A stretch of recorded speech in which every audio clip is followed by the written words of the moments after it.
Hello friends, അകലെ latest review. നമ്മുടെ സ്വാമി വന്നിട്ട് ആ ഇൻ്റർവ്യൂവിന് പങ്കെടുത്ത എല്ലാവരുടെയും മുന്നിൽ വന്ന് പറയുന്നു 3 പേരെ കമ്പനിക്ക് വേണ്ടി സെലക്ട് ചെയ്തിട്ടുണ്ട്, ബാക്കിയുള്ളവരെയൊക്കെ അടുത്ത പ്രാവശ്യം പരിഗണിക്കാവുന്നു.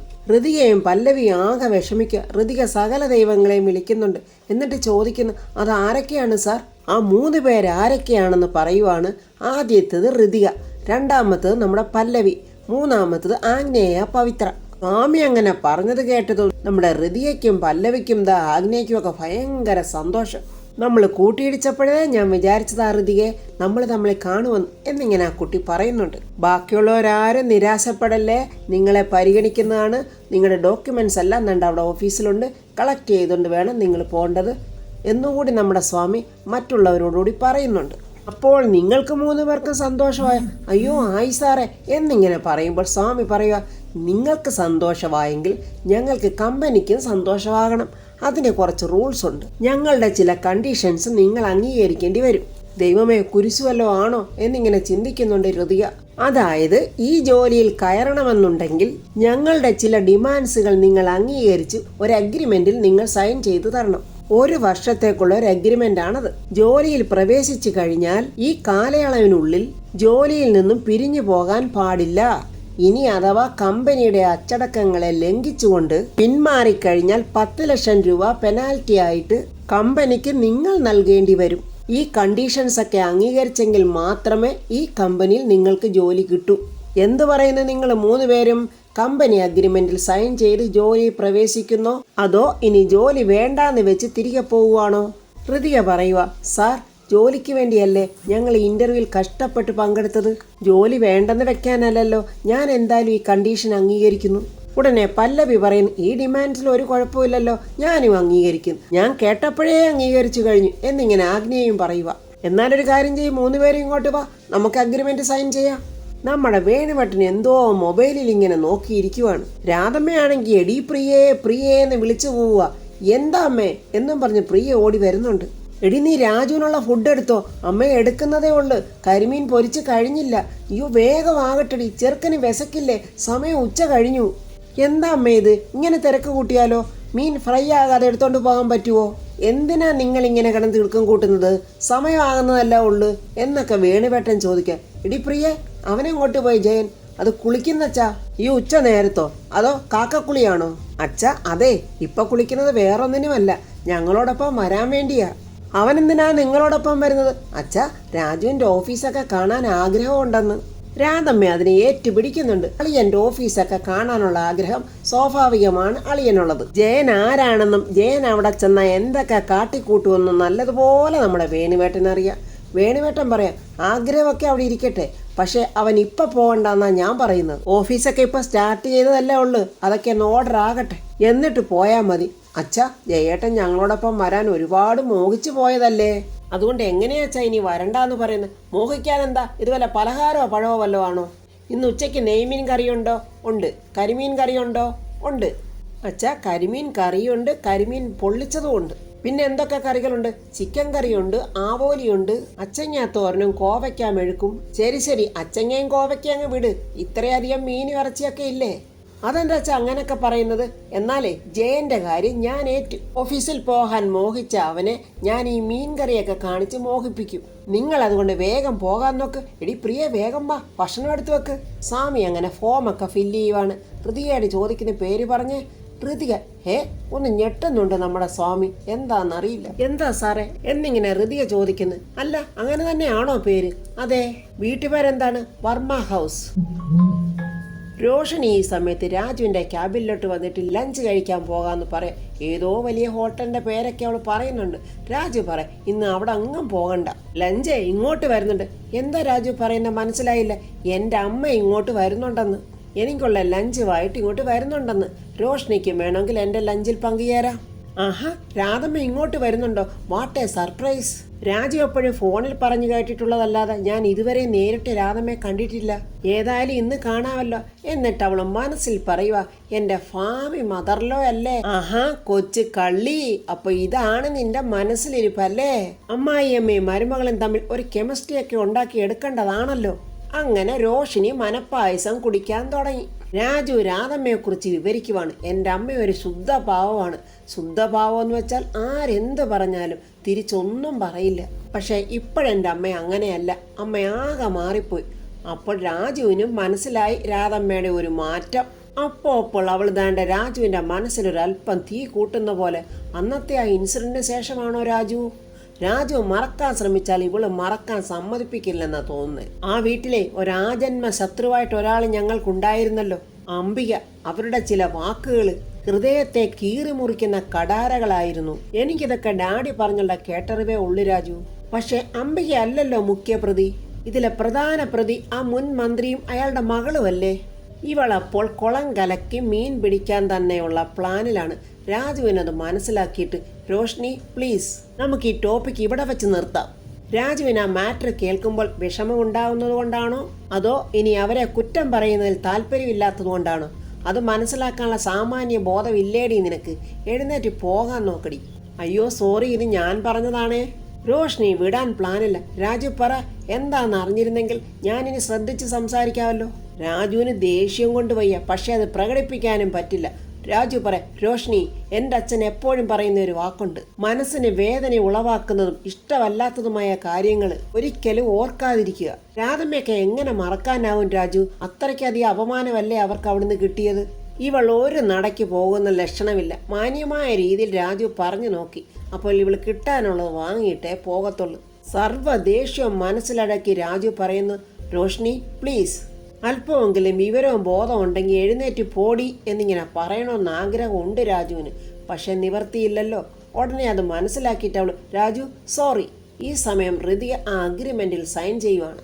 അങ്ങനെ ഋതിക അഗ്രിമെന്റ് ചെയ്ത് ആ പേപ്പർ വെക്കേട്ട് സ്വാമി ഋതികയെ വിളിച്ചുകൊണ്ട് പോകുന്നുണ്ട്. രോഷ്നി യാതൊരു ഉളുപ്പുമില്ലാതെ അപ്പോഴും ക്യാബിനിൽ ഇരിക്കുവാണ്. ഈ സമയത്ത് വർമ്മയുടെ ഔട്ട് ഹൗസിലോട്ട് ഒരുത്തൻ ഗേറ്റ് തുറന്ന് വരുന്നുണ്ട്. ഇവിടെ ആരെയും കാണുന്നില്ലല്ലോ, ഇനി എന്നെ കണ്ടോണ്ട് ഒളിച്ചിരിക്കുവാണോ എന്നും പറഞ്ഞുള്ള വരവാണ്. യാമിനി അങ്ങോട്ട് വരുന്നുണ്ട്. വലിയ അധികാരത്തിലും ദേഷ്യത്തിലുമാണ്. വർമ്മ സാറില്ലേ? യാമിനി പറഞ്ഞ് കിടക്കുക. കണ്ട നാട്ടുകാരുടെ നിന്നൊക്കെ പണം കടം മേടിച്ചിട്ട് കിടന്ന് സൂയിക്കുക അല്ലേ? അപ്പോൾ വന്നിരിക്കുന്നത് പ്രതാപൻ ആരുടെയെന്നോ കടം വാങ്ങിച്ച കാശിന്റെ ഉടമസ്ഥനാണ്. ദൈവമേ, ഇയാൾ വന്ന് കിടന്ന് ബഹളം വെക്കുന്ന കേട്ട് പ്രതാപേട്ടനെങ്ങാണോ ഇങ്ങോട്ട് വരുവോ? പ്രതാപേട്ടന്റെ അവസ്ഥ എന്തായിരിക്കും എന്ന് ഭയന്ന് യാമിനി ഇങ്ങനെ നിൽക്കുവാണ്. ശേഖരേട്ടൻ പോലും ഇവിടെ ഇല്ലല്ലോ ദൈവമേ, ഇനി എന്തു ചെയ്യും? ഈ ശബ്ദം കേട്ടിട്ടാണോ എന്തോ പ്രതാപൻ അകത്തുനിന്ന് വന്ന് മാത്യൂസേ വാടോ എന്നിങ്ങനെ ചിരിച്ചോണ്ട് വിളിക്കുന്നുണ്ട്. ഞാൻ ഇരിക്കാനോ ക്ഷണം സ്വീകരിക്കാനോ ഒന്നും അല്ല വന്നത്. ഞാനേ കാര്യങ്ങളൊക്കെ അറിയാൻ വളരെ വൈകിപ്പോയി. ഞാനേ കടം തന്ന പൈസ എനിക്ക് ഉടനെ തിരിച്ചു തരണം. മാത്യൂസേ, താൻ ഇപ്പോഴിങ്ങനെ ചോദിച്ചാൽ താനപ്പോൾ പറഞ്ഞത് സാവകാശം തന്നാ മതിയെന്നല്ലേ? അയ്യോ, അങ്ങനൊരു വാക്ക് ഞാനന്ന് പറഞ്ഞു പോയി. അന്നെനിക്കറിയില്ലല്ലോ കപ്പൽ മുങ്ങി താന്നുകൊണ്ടിരിക്കുവാണെന്ന്. അന്നെനിക്കൊരു അബദ്ധം പറ്റിയതാ. ഞാൻ ആർക്ക് പൈസ കൊടുത്താലും ആധാരമോ ചെക്കോ സ്വർണമോ എന്തെങ്കിലും വാങ്ങിയിട്ട് ഈ മാത്യു പണം എണ്ണി കൊടുക്കാറുള്ളൂ. പക്ഷെ സാറിന് ഞാൻ പണം തന്നപ്പോൾ ഒരു വെള്ള പേപ്പറിൽ പോലും ഞാൻ ഒപ്പിട്ട് വാങ്ങിയില്ല. അതാ ഞാൻ ചെയ്ത ഏറ്റവും വലിയ അബദ്ധം. പ്രതാപൻ സങ്കടത്തോടെ പറയുക, മാത്യൂസേ, തനിക്ക് എന്നെ വിശ്വസിക്കാം. എന്ത് കണ്ടിട്ട് വിശ്വസിക്കാനാ സാറേ? ബഹുമാനത്തോടെ പഞ്ചപുച്ഛം അടക്കി നിന്ന ആൾക്കാരാണിവർ. അയാളുടെ സ്വഭാവം അങ്ങ് മാറി. പ്രതാപന്റെ നേരെ കൈ ഞൂണ്ടിക്കൊണ്ട്, താണ്ടേ ഞാനൊരു കാര്യം പറഞ്ഞേക്കാം, മര്യാദയ്ക്ക് എൻ്റെ കാശ് ഉടനെ തിരിച്ചു തന്നേക്കണം. ആ കള്ളി അംബിക അങ്ങോട്ട് വരുന്നുണ്ട്, ഇതിൻ്റെ എല്ലാം കാരണക്കാരി. ഇല്ലെങ്കിൽ താണ്ടേ എൻ്റെ വിധം മാറും. അയ്യോ മാത്യൂസേ, ഞാൻ തന്നെ പറ്റിക്കില്ല. എനിക്കൊരല്പം സാവകാശം തന്നാൽ മതി. തൻ്റെ പണം ഞാൻ പലിശ സഹിതം തിരിച്ചു തരും. ഇതെൻ്റെ വാക്കാ. പ്രതാപൻ സങ്കടത്തോടെ പറഞ്ഞു, നിങ്ങൾ എവിടുന്നെടുത്തിട്ട് തരാനാ? വിഷം മേടിക്കാൻ പോലും തൻ്റെ കൈ കാശില്ലെന്നാ നാട്ടുകാർ പറഞ്ഞ് കേട്ടത്. പൂതനെ അമ്പിയ അവിടെ നിന്നിട്ട് പറയുക, പർമ്മസാറെന്നെല്ലാം തികച്ച് വിളിക്കാത്തവനാ ഇപ്പം അവൻ താൻ എന്നൊക്കെയല്ല ഇപ്പം വിളിക്കുന്നത്. ഇതിനൊക്കെ കാരണക്കാരി നീ അല്ലേടി പിശാശേ. എടാ പ്രതാപ, നിനക്ക് വല്ല ആവശ്യം ഉണ്ടായിരുന്നോ കടം വാങ്ങി പൈസ കൊടുത്ത് ആ കൊച്ചിനെ MBBS പഠിപ്പിക്കണ്ടേ? അവളിനി പഠിച്ച് ഡോക്ടറായ തന്നെ നിന്നെ തിരിഞ്ഞു നോക്കുവോ? എല്ലാരും നിന്നെപ്പോലല്ലടി അംബികേ. കണ്ടില്ലേ അവന്റെ നിപ്പ്? വല്ലവരുടെയും വായിലിരിക്കുന്ന കേക്കണ്ട ഗതികേട്. അന്നവന്റെ വിധവങ്ങ് മാറി. വർമ്മ സാറേ, ആരെ കൊന്നിട്ടാണെങ്കിൽ എനിക്ക് എൻ്റെ കാശ് കിട്ടണം, അല്ലെങ്കിൽ ഒറ്റ ഒരെണ്ണത്തിന് ഞാൻ വെറുതെ വിട്ടേക്കത്തില്ല. തൊണ്ടയിടറി കരഞ്ഞോണ്ട് പ്രതാപം പറയാം, മാത്യൂസെ ഒച്ച എടുക്കല്ലേ, ആൾക്കാരൊക്കെ കേൾക്കും. ഞാൻ എങ്ങനെങ്കിലും മാത്യൂസിന്റെ പണം തിരികെ തരാം. ഓ പിന്നെ ആൾക്കാർ കേട്ടാൽ എന്താ? നാട്ടുകാർക്ക് മുഴുക്കെ അറിയാൻ തൻ്റെ അവസ്ഥ. ഞാൻ മാത്രമേ അറിയാൻ അല്പം വൈകിപ്പോയുള്ളൂ. ദാണ്ട ഞാൻ ഇപ്പൊ പോവുകയാണേ, 2 ദിവസം കഴിഞ്ഞ് ഞാൻ തിരിച്ചു വരും. ഞാൻ കഷ്ടപ്പെട്ടുണ്ടാക്കിയ കാശ, അതുകൊണ്ട് ആരെ കൊന്നിട്ടാണെങ്കിലും എനിക്ക് എൻ്റെ കാശ് തരണം. എൻ്റെ ദൈവമേ, ഏത് സമയത്ത് ഇയാൾക്ക് പൈസ എടുത്തു കൊടുക്കാൻ തോന്നിയോ എന്നും പറഞ്ഞ് ശപിച്ചിട്ട് അയാൾ അങ്ങ് പോവുക. ഇനിയും നിന്റെ പുന്നാരപ്പങ്ങളെ താങ്ങിക്കൊണ്ട് നടക്കടാ പ്രതാപ. ഇത്രയൊക്കെ ആയിട്ടും അവിടെ നേരെ 2 വാക്ക് ചോദിക്കാൻ നിനക്ക് കഴിവുണ്ടോ? പെട്ടെന്ന് പ്രതാപം പറയാ, ഇനി അഭിമാനം നോക്കി വീട്ടിലിരുന്നിട്ട് കാര്യമില്ല, ഒരു ജോലി അന്വേഷിച്ച് കണ്ടുപിടിക്കണം, എന്നിട്ട് ഈയുടെ കടം കുറേശ്ശെ തീർക്കണം. എടാ പ്രതാപ, ആ അംബികയോട് പറയടാ, പോയി ചാണകം മാരി വിറ്റ് പൈസ കൊണ്ടുവരാനെന്ന്. എൻ്റെ മോളുടെ വരുമാനം കൊണ്ട് മാത്രം കാര്യം നടക്കില്ല. അത് മാത്രവുമല്ല, അവളെ ജോലിക്ക് വിടുന്നതിൽ എനിക്ക് മാനസികമായിട്ട് ഒട്ടും താല്പര്യവും ഇല്ല. യാമിനി വിഷമത്തോടെ, പ്രതാപേട്ട, ഈ പ്രായത്തിൽ പ്രതാപേട്ടൻ ജോലിക്ക് പോവുക എന്നൊക്കെ പറഞ്ഞാൽ മനസ്സുണ്ടെങ്കിൽ പ്രായമൊന്നും ഒരു പ്രശ്നമല്ല യാമിനി. അംബിക ഉടനെ പറയാ, പ്രതാപ, നീ ഒരു മുൻ മന്ത്രിയായിരുന്നു, ആരുടെയും കീഴിൽ പോയി ജോലി ചെയ്യുന്നൊന്നും ശരിയല്ല, എന്നാ പോയി കൊണ്ടുപാടി പണം. പ്രതാപനെ പറ്റിച്ചും മോഷ്ടിച്ചും കുറെ എവിടെയൊക്കെയോ നീ ഉണ്ടാക്കിയിട്ടുണ്ടല്ലോ. എന്റെ ചേച്ചി എത്ര നാളെന്ന് പറഞ്ഞ അഭിമാനം കെട്ടിപ്പിടിച്ച് വീട്ടിലിരിക്കുന്നത്? കാര്യങ്ങളൊക്കെ നടക്കണ്ടേ? കുറച്ചുനാൾ ആളുകളൊക്കെ വല്ലതുമൊക്കെ പറയും, അത് കഴിയുമ്പോൾ അവരതൊക്കെ അങ്ങ് മറക്കും. വലിയ നിലയിൽ ജീവിച്ച എത്ര പേരിപ്പോൾ എല്ലാം നഷ്ടപ്പെട്ട് കൂലിപ്പണി ചെയ്ത് ജീവിക്കുന്നു.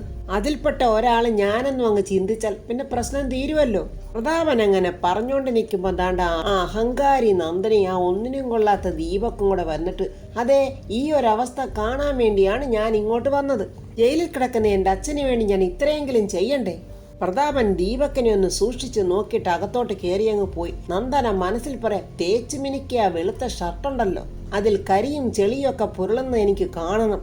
രാധമ്മയും പ്രിയ എന്നാണ്ട ഭയങ്കര മേക്കപ്പില് രാജുവിന് കൊടുക്കാനുള്ള ഫുഡുമായിട്ട് പുറപ്പെടുവാണ്. വേണുപേട്ടൻ ഓടി വന്നിട്ട്, അവിടെ നിന്ന് ഞാനും കൂടെ വരുന്നുണ്ട്, അവിടെ ഫാൻ റിപ്പയർ ചെയ്യാൻ കൊടുത്തൊരു എൽദോ ഉണ്ട്, അവനെ വിളിച്ചിട്ട് ഫോൺ എടുക്കുന്നില്ല, ഇന്ന് 2-1 അറിഞ്ഞിട്ടേ ഉള്ളു കാര്യം. രാധമ്മ പുച്ഛത്തോടെ പറഞ്ഞു, എന്താ വേണുപേട്ട ഇത്, നിങ്ങൾക്കിനി എന്തിനായി ഫാൻ? ഈ വീട്ടിൽ എല്ലാ മുറിയിലും AC ഇല്ലേ? എന്നാലും രാധമ്മേ, വന്ന വഴി മറക്കാൻ പറ്റുമോ? അങ്ങനെ ചോദിക്ക് വേണുപേട്ട. കാരണം രാധമ്മ ഇപ്പം ഒരുപാട് പൊങ്ങിപ്പോയി, ഇച്ചിരി പൊങ്ങച്ചവും അഹങ്കാരവും കൂടിയെന്നുള്ളതിന് ഒരു സംശയവുമില്ല. നീ വാടി ഇങ്ങോട്ട്, അങ്ങേരുടെ ഒരു ഫാൻ എന്നും പറഞ്ഞ് അവരെല്ലാവരും കാറിൽ കയറി പോകുന്നുണ്ട്. നമ്മുടെ പ്രതാപൻ നാണ്ട വെള്ള വേഷ്ടിയും വെള്ള ഷർട്ടും ഒക്കെ ഇട്ട് ഇങ്ങനെ റോഡിൽ കൂടെ നടന്നു വരിക. ആരെ കണ്ട് ചോദിച്ചാൽ ഒരു ജോലി കിട്ടും? അല്ലെങ്കിൽ തന്നെ ഞാനൊരു ജോലി അന്വേഷിച്ച് ചെന്നാൽ ആരാ വിശ്വസിക്കുന്നത്? സ്വന്തമായ ഒരു ബിസിനസ് സാമ്രാജ്യത്തിന്റെ ഉടമയായിരുന്ന താൻ ഈ ഒരവസ്ഥയിലായി. ശത്രുക്കൾ കുറവാണെങ്കിലും ഉള്ളവർക്ക് ചിരിക്കാനൊരു വകയായി. ഇനിയും അഭിമാനം നോക്കിയിരുന്നാൽ കുടുംബത്തിന്റെ സ്ഥിതി ഓരോ ദിവസം ചെല്ലും തോറും മോശമായിട്ട് വരിക. ഇനിയിപ്പം ഞാൻ എന്താ ചെയ്യുന്നത് ആലോചിച്ചിട്ട് എനിക്ക് ഒരു എത്തും പിടിയും കിട്ടുന്നില്ല. വരുമാനത്തിന് എന്തെങ്കിലും ഒരു വഴി കണ്ടെത്തണം. ഇനിയും കടം മേടിക്കാൻ എനിക്ക് വയ്യ. പ്രതാപൻ ഇങ്ങനെയൊക്കെ ചിന്തിച്ചിങ്ങനെ വിഷമിച്ച് നടന്നു പോയിക്കൊണ്ടിരിക്കുക. ആ സമയത്താണ് രാധമ്മ ഇങ്ങനെ കാറിൽ പോകുന്നത്. രാധമ്മ പ്രതാപനെ കണ്ടിട്ട് അഹങ്കാരവും പുച്ഛത്തോടെ, വേണുവേട്ടാ, ദേ അങ്ങോട്ടൊന്ന് നോക്കിക്കേ, നമ്മളെ വേദനിപ്പിച്ചതിന്റെ ഫലവാ ദാണ്ട് അയാളെന്ന് അനുഭവിക്കുന്നത്. ഇതുകൊണ്ടൊന്നും തീരില്ല, ദൈവം എന്നൊരാൾ മുകളിലുണ്ടല്ലോ, ഇനിയും അനുഭവിക്കും ഇതിന്റെ 100 ഇരട്ടിയായിട്ട്. നാശിച്ചയാടെ കുടുംബത്തിന്റെ നാറാണക്കല്ല് തകരണം. അഹങ്കാരം കൊണ്ടാണോ വേദന കൊണ്ടാണോ എന്നറിയില്ല, രാധമ്മ ഇങ്ങനെയൊക്കെ ശപിക്കുന്ന കേട്ടിട്ട് വേണുപേട്ടന് സഹിക്കില്ല. എടി രാധമ്മേ, സാറിനെ ഇങ്ങനെയൊക്കെ നീ ശപിക്കേണ്ട വല്ല കാര്യമുണ്ടോ? സാറ് വലിയ വീട്ടിലൊക്കെ താമസിച്ചതല്ലേ?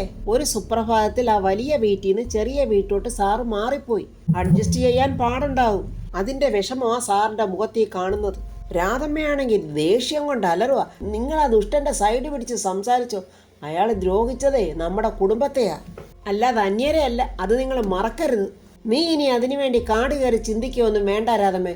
ആ മനുഷ്യന്റെ മാനസികാവസ്ഥ കണ്ട് ഞാനൊന്ന് പറഞ്ഞെന്നേ ഉള്ളു. നിനക്കതൊന്നും പറഞ്ഞാൽ മനസ്സിലാകില്ല. നമ്മളെ ചെറിയ വീട്ടിൽ നിന്നാ ഇത്രയും സൗകര്യമുള്ള വലിയ വീട്ടിലോട്ട് മാറിയത്. അതുകൊണ്ട് നിനക്കൊരു സങ്കടം ഉണ്ടാവില്ലടി. രാധമ്മയ്ക്ക് അഹങ്കാരം കൂടുവാണ് വീണ്ടും. നിങ്ങൾക്ക് അത്രയ്ക്ക് സങ്കടമാണെങ്കിലേ അയാളുടെ വീട്ടിൽ പോയി താമസിക്ക്. വേണുവേട്ടനോട് പോലും മര്യാദ കുറയുന്നുണ്ട് രാധമ്മയ്ക്ക്. അല്ലാതെ ഇതിനൊക്കെ ഇപ്പൊ ഞാനെന്ത് പറയാന്? ഇതൊക്കെ കേട്ട് അഹങ്കാരി പ്രിയയും ചിരിക്കുന്നുണ്ട്. അമ്മയുടെ പൊങ്ങച്ചത്തിന് പറ്റിയ മോള് തന്നെ. പ്രതാപൻ ഇപ്പോൾ ഏതോ ഒരാളിൻ്റെ അടുത്ത് വന്ന് സംസാരിക്കുക. സാർ, വലിയൊരു കൊടുങ്കാറ്റിൽ എല്ലാം തകർന്നു പോയൊരവസ്ഥയിലാണ് ഞാൻ. എനിക്കിപ്പോൾ ഒരു ജോലി അത്യാവശ്യമാണ്. അതല്ലാതെ എൻ്റെ മുന്നിൽ മറ്റൊരു വഴിയുമില്ല. സാറിന്റെ പരിചയവും സൗഹൃദവും വെച്ച് എന്നെ എവിടെങ്കിലും ഒന്ന് തിരികെ കയറ്റാൻ സാറിന് വലിയ ബുദ്ധിമുട്ടുണ്ടാകില്ലെന്ന് എനിക്ക് നന്നായിട്ടറിയാം. എടോ പ്രതാപ, നമ്മുടെ പഴയ സൗഹൃദം വെച്ച് താനൊരു ജോലി ചോദിച്ചാൽ അത് കണ്ടെത്താൻ എനിക്ക് വലിയ ബുദ്ധിമുട്ടൊന്നുമില്ല. പക്ഷെ തന്റെ ഇപ്പോഴത്തെ അവസ്ഥയൊന്ന് ആലോചിച്ച് നോക്കിക്കേ. രാഷ്ട്രീയത്തിൽ തനിക്കേറ്റ തിരിച്ചടി, പൊതുജന മധ്യത്തിൽ തനിക്കുണ്ടായ ചീത്തപ്പേര്, അതൊക്കെ ഇപ്പൊ ഈ നാട്ടിൽ പാട്ടാ. താൻ ഉദ്ദേശിക്കുന്ന പോലെ ഒരു ഉയർന്ന ജോലി തനിക്ക് തന്നാൽ അത് പിന്നെ എൻ്റെ കസേരയും കൂടി ബാധിക്കും. ഇന്നത്തെ സാഹചര്യത്തിൽ അതൊട്ടും സാധ്യമല്ല വർമ്മേ. അതുകൊണ്ട് താൻ എന്നോട് ക്ഷമിക്കും സാർ. എനിക്ക് അധികാരമോ പദവിയോ ഒന്നും വേണ്ട. നാലാൾ അറിയുന്ന കസേരയിൽ ഇരിക്കണമെന്നുള്ള വാശിയുമില്ല. ജീവിക്കാൻ വേണ്ടിയാ എൻ്റെ കുടുംബത്തിനെ ഒന്ന് കരകയറ്റാൻ. ഒരു വരുമാനം, അത്ര മാത്രം. മറ്റാര് കൈവിട്ടാലും സാർ കൈവിടില്ല എന്നുള്ള പ്രതീക്ഷയോടുകൂടിയാണ് ഞാൻ ഇങ്ങോട്ട് വന്നത്. ആരുടെയും മുമ്പിൽ പോയി കൈനീട്ടി ശീലമില്ല. അതുകൊണ്ട് സാർ എന്നെ സഹായിക്കണം. വർമ്മേ, തൻ്റെ അവസ്ഥ എനിക്ക് മനസ്സിലായി. അതുകൊണ്ടൊരു സുഹൃത്തെന്ന നിലയിൽ തന്നെ ഞാൻ സഹായിക്കാം. തനിക്ക് ജോലി തരപ്പെടുത്തി തരാൻ എനിക്ക് ചില തടസ്സങ്ങളൊക്കെ ഉണ്ട്. പക്ഷെ പണമാണ് തനിക്ക് ആവശ്യമെങ്കിൽ അത് ഞാൻ തന്ന് സഹായിക്കാം. ഈ ഒരു സാഹചര്യത്തിൽ സഹായിക്കുന്നതിൽ എനിക്ക് സന്തോഷമേ ഉള്ളൂ. സങ്കടത്തോടെ പ്രതാപം പറയാം, പണം എനിക്കിപ്പോൾ ആവശ്യമാണ് സാർ. പണത്തിന് വേണ്ടി ഞാൻ ഒരുപാട് ബുദ്ധിമുട്ടുന്നുമുണ്ട്. പക്ഷെ ആരുടെയും മുന്നിൽ കൈനീട്ടി ഭിക്ഷ മേടിക്കാൻ എൻ്റെ മനസ്സ് സമ്മതിക്കുന്നില്ല. അധ്വാനിച്ചുണ്ടാക്കുന്ന പണം കൊണ്ട് വേണം ജീവിക്കാൻ. അത് ഞാൻ പണ്ടേ എടുത്തിട്ടുള്ള ഒരു തീരുമാനമാണ്. അതെനിക്കിനി മാറ്റാൻ കഴിയില്ല സാർ. തൻ്റെ ഒരു ആദർശം കൊണ്ടുപോയി കുഴിച്ചു മൂടടോ. അതൊക്കെ താൻ ഈ മുടിഞ്ഞ ആദർശം കൊണ്ട് നടന്നില്ലായിരുന്നെങ്കിലേ പണമുണ്ടാക്കാൻ എത്രയെത്ര അവസരം ഉണ്ടായിരുന്നു. താൻ ആ അവസരങ്ങൾ വേണ്ട വിധം ഉപയോഗിച്ചിരുന്നെങ്കിൽ തൻ്റെ ബാങ്ക് അക്കൗണ്ടിൽ നിന്ന് നിറഞ്ഞ് കവിഞ്ഞേനെ. അപ്പോഴങ്ങേരുടെ ഒരു മുടിഞ്ഞ ആദർശം. തനിക്ക് ശേഷമാ ഞാൻ പൊളിറ്റിക്സിലോട്ട് ഇറങ്ങിയത്. എൻ്റെ ആസ്തി ഇപ്പം എത്രയാണെന്നറിയാം? കോടികളാ. എടോ, ബുദ്ധി വേണം, ബുദ്ധി. ആരോടാ ഇതൊക്കെ പറയുന്നത്? നമ്മുടെ ആദർശ ധീരനായ പ്രതാപനോട്. ഇത്രയും നേരം അതൊക്കെ കേട്ടോണ്ടിരുന്നത് തന്നെ പ്രതാപന്റെ വലിയൊരു ക്ഷമ തന്നെയാണ്. ആന മെലിഞ്ഞെന്നും പറഞ്ഞ് ആരെങ്കിലും അതിനെ തൊഴുത്തിക്കൊണ്ട് കെട്ടു. പ്രതാപൻ പതുക്കി അങ്ങ് എഴുന്നേറ്റു. ഇനി ഇവന്റെ അടുത്ത് നിന്ന് ഇവന്റെ അധികപ്രസംഗം കേൾക്കണ്ടെന്ന് കരുതി മിണ്ടാതങ്ങ് നടന്നു പോവാ. എടോ വർമ്മേ, താനവിടെ നിൽക്കടോ. പ്രതാപൻ തിരിഞ്ഞു പോലും നോക്കാതെ അങ്ങ് പോകുവാണ്. രാജു എൻ്റെ ക്യാബിൽ നിന്ന് ഋതിയെക്കുറിച്ച് തന്നെയാണ് ചിന്തിക്കുന്നത്. ഋതിയെ വിവാഹം കഴിച്ച ആ സീനൊക്കെ ഇങ്ങനെ ഓർക്കുവാണ്. പൊട്ടിക്കരഞ്ഞുകൊണ്ട് ഋതിക എന്നാ പറഞ്ഞത്, എനിക്ക് എൻ്റെ അച്ഛനെ മതി, രാജുവിനെ എനിക്ക് വേണ്ട. അങ്ങനെയെന്ന് കണ്ണുനീരോടെ അച്ഛൻ്റെയും അമ്മയുടെയും കൈപിടിച്ച് രാജു ആ വീട്ടിൽ നിന്ന് ഇറങ്ങിയ ആ സംഭവങ്ങൾ രാജുവിന് മറക്കാൻ കഴിയില്ലല്ലോ. ആ സമയം രാജുവിനൊരു ഫോൺ കോൾ വരുന്നുണ്ട്. രാജു ഇങ്ങനെ അവരോട് സംസാരിച്ചുകൊണ്ട് നിൽക്കുക. ആ സമയത്ത് സ്വാമി തൻ്റെ ഋതിയെയും കൂട്ടി രാജുവിൻ്റെ ആ ക്യാബിൻ തുറന്നങ്ങോട്ട് വരുവാണ്. രാജു പുറംതിരിഞ്ഞു നിന്നിങ്ങനെ സംസാരിച്ചുകൊണ്ട് നിൽക്കും. അതുകൊണ്ട് ഋതിയയ്ക്ക് രാജുവിനെ മനസ്സിലായില്ല. രാജു ഫോൺ സംസാരിച്ചുകൊണ്ടിരിക്കുമ്പോൾ നടുക്ക് നമ്മുടെ സ്വാമി സാറേ ഈ അഗ്രിമെൻ്റ് ഒന്ന് സൈൻ ചെയ്തിരുന്നെങ്കിൽ എന്നൊക്കെ പറയുന്നുണ്ടെങ്കിൽ രാജു ഇങ്ങനെ കൈ കാണിക്കുന്നുണ്ട്, വെയിറ്റ് ചെയ്യുന്നു. ഋതികയാണെങ്കിൽ അവിടെ ബട്ടർഫ്ലൈയുടെ പടവുള്ള ഒരു ഫ്ലവർ പോട്ടോ എന്തോ ഇരിക്കുന്നു. അതിങ്ങനെ എടുത്ത് നോക്കുന്ന കൂട്ടത്തിൽ ഋതികയുടെ കയ്യിൽ നിന്ന് അങ്ങ് താഴെ വീണ് ഋതിക പെട്ടെന്ന് കുനിഞ്ഞെടുക്കാൻ ശ്രമിക്കുവാണ്. രാജു സ്വാമിയോട് ചോദിക്കുന്നു, അല്ല ആളെവിടെ? അയ്യോ, അതിവിടെ ഉണ്ടായിരുന്നല്ലോ. ഇപ്പോൾ ഋതിക കുനിഞ്ഞിരിക്കുന്നതുകൊണ്ട് അവർക്ക് കാണാൻ പറ്റുന്നില്ല. സ്വാമി അങ്ങനെ എത്തി നോക്കുന്നു, താഴോട്ട് നോക്കുന്നു. അപ്പോൾ ഋതിക അവിടെ ഇരിക്കുന്നു. മേഡം, ദേ സാറ് വിളിക്കുന്നു. അപ്പോൾ ഋതികയുടെ കയ്യിൽ ആ ഫ്ലവർ പോട്ട് കിട്ടി. ഋതിക അങ്ങനെ എഴുന്നേൽക്കുവാണ്. ഋതിക ഇങ്ങനെ എഴുന്നേറ്റ് നോക്കുകയും ഋതിക കാണുന്നത് ആരെയാ? അവളുടെ രാജുവിനെ. രാജു ഇങ്ങനെ അന്തം വിട്ട് ഋതികയെ തന്നെ നോക്കി നിൽക്കുക. ഒന്നും മനസ്സിലാകാതെ നമ്മുടെ സ്വാമി രണ്ടുപേരെയും നോക്കി വായും പൊളിച്ച് നിൽക്കുക. പരസ്പരം ഒന്നും മിണ്ടാനാകാതെ രണ്ടുപേരും ഇങ്ങനെ കണ്ണിൽ നോക്കി നിൽക്കുക. രാജുവെന്നിങ്ങനെ പറയാൻ ഋതികയുടെ ചുണ്ട് അനങ്ങുന്നു. ഋതുമോളെ എന്ന് വിളിക്കാൻ രാജുവിൻ്റെ ചുണ്ടും അനങ്ങുന്നുണ്ട്. ഇത് രണ്ടും നോക്കി നാണ്ട നമ്മുടെ സ്വാമി ഒന്നും അറിയാതെ ഇങ്ങനെ അന്തം വിട്ട് കുന്തം വെഴിയ പോലെ നിൽക്കുന്നു. അപ്പോൾ ഫ്രണ്ട്സ്, എല്ലാവരും കാത്തിരുന്ന് ആ അപൂർവ നിമിഷം രാജുവും ഋതികയും തമ്മിൽ കണ്ടുമുട്ടി. രാജു എന്തായിരിക്കും ഋതിയോട് ചോദിക്കുന്നത്? ഋതിക എന്തായിരിക്കും രാജുവിനോട് പറയുന്നത്? ഇനി ഉണ്ടായ കാര്യങ്ങളെല്ലാം രാജുവിനോട് ഋതിക പറയും. വർമ്മ തൻ്റെ ഗുരുനാഥനായ വർമ്മസാറിനും തൻ്റെ എല്ലാമെല്ലാമായ ഗുരുനാഥനും ദൈവമായ വർമ്മസാറിന് ഈ ഒരു ഗതി വരുത്തിയ നന്ദനെ ആ മലവിഴുങ്ങിയ അനന്തംപിള്ളയുടെ മോൾ നന്ദനെ രാജു വെറുതെ വിടുമോ? ഇനിയുള്ള പ്രതികാരം എങ്ങനെ രാജുവും ഋതികയും ചേർന്ന് നടത്തുമോ എന്നൊക്കെ അറിയാനായി നമുക്ക് അടുത്ത റിവ്യൂ കാണാം. എൻ്റെ ഈ റിവ്യൂ ഇഷ്ടപ്പെട്ടാൽ ലൈക്കും കമൻസും, സബ്സ്ക്രൈബ് ചെയ്യാത്തവർ സബ്സ്ക്രൈബ് ചെയ്യണേ.